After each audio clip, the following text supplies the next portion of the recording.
not by my parent in particular, but I have been told like, oh, my child is gay and life is going to be harder for them. And I understand what parents are saying when they say that. And I would encourage parents to, again, look to yourself and look to, then how can I make life better, one for them, but also just for other people that are gay and queer? Like, if life is indeed going to be harder for your child if they are gay, are there things that you can do? What can you do? What's in your control? And if there's, because it is pointing to some bigger like inequalities, like it isn't, it's only recently actually in my lifetime that I could even be get married. So like things like that, I guess I would encourage people to examine your beliefs and examine like what is it that you have learned.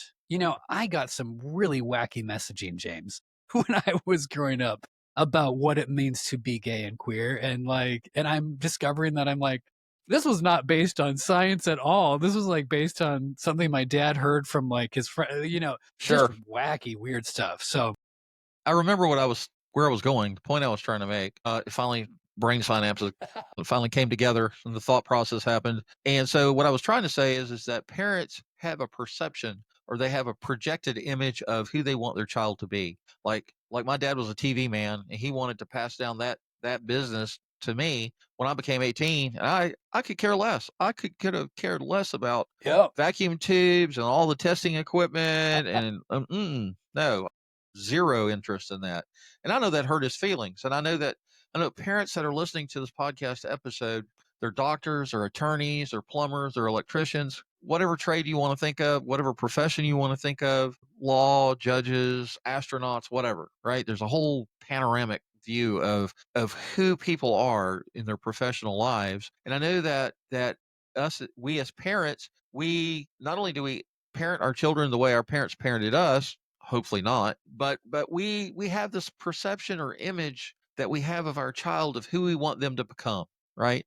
And that's why kids, young adults are pressured into following a path of going to a 4-year college, right?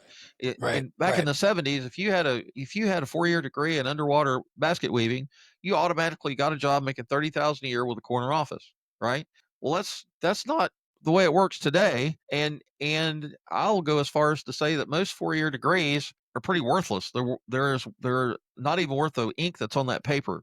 Because if you got a 4-year degree and just name something, some kind of psychology or And yeah, whatever, and you can't we use it for anything other than to say, yeah, I went to a 4-year college and I passed and I graduated as or a college graduate. you're making entry level, like you're not making, it doesn't make a lot of monetary sense these days. Yeah, no, you're tapping into something. I would ask though this back, James, and this is the part where I think it's hard for parents. There's a balance between, I do believe, like as a parent, I'm not a parent but I have nieces and nephews and I'm familiar with the concept.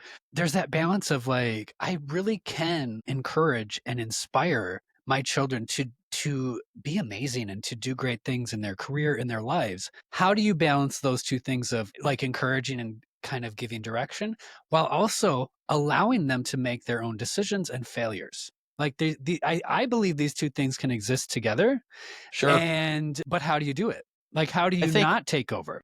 I think one of the ways that we as parents have failed, I don't want to use the word failed. I think one of the things that children, especially young adults, they want to feel validated. They want to feel Hmm. seen. They want to feel heard. And our, our young adults, they have a dream of their own. They have a dream of being whatever.